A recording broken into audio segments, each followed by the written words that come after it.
is the Adidas Speedfactory, an Ultraboost lookalike in a toned-down version.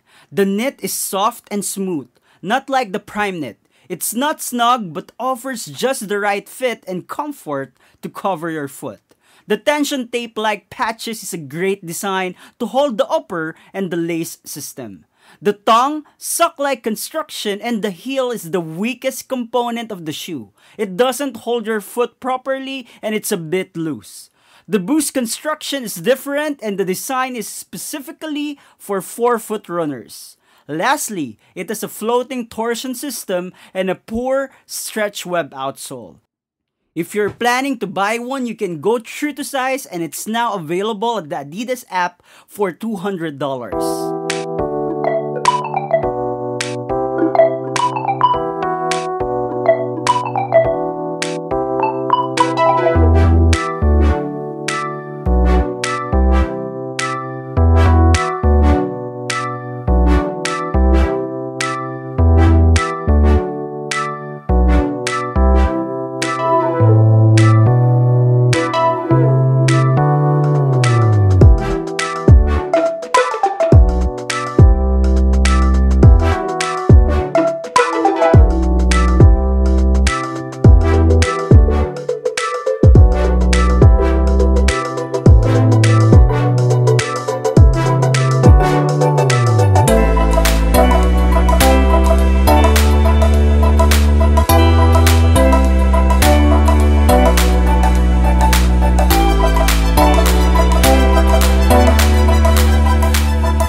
Hey guys, what's up? Welcome again to another video.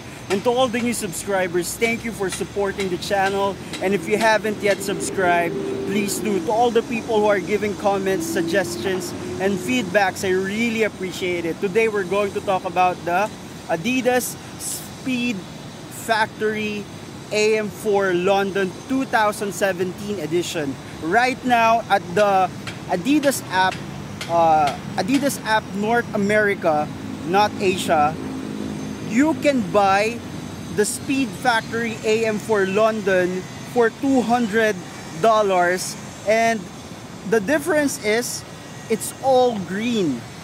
Check the picture. So it's for $200 and it's all green. The New York edition is sold out.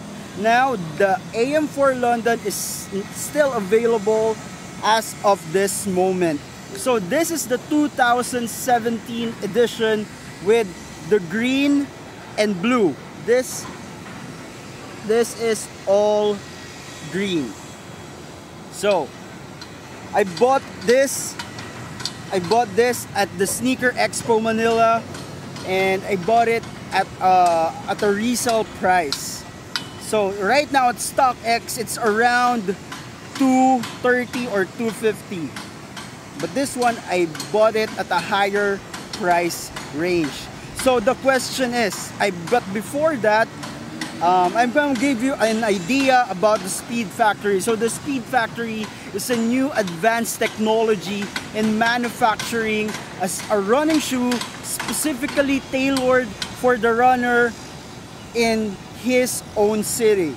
So London is done, New York is they launched a New York editions, and Tokyo, I think Tokyo is coming, and hopefully Manila will be another spot for the Speedfactory. So this is tailored for the runner in London, not here in Manila.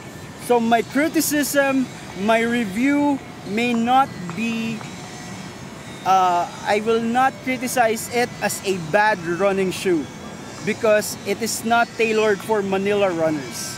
So let's talk about this. So is this worth it for $200? If you're going to buy right now at the Adidas app, is this worth it for $200? Is this a good running shoe compared to the Ultraboost? So this is the Ultraboost and this is the AM4 London, Speedfactory AM4 London. Now you can see the difference is that it has less material, so it is lightweight. You have a different torsion system, a floating torsion system, continental, non-continental, no cage, no heel cap. So this is more lighter. However, I still prefer the prime knit because it fits well compared to this one. I like the comfort of this and the lightness of the knit, but I still prefer the prime knit version. And I think the heel cap holds your heel properly compared to this one. And the weakest point of this pair is the opening, because it's a bit loose. It doesn't fit well. It doesn't hold your foot well. And this feels like it will slide when you run. So that's the difference of the Ultraboost and this one.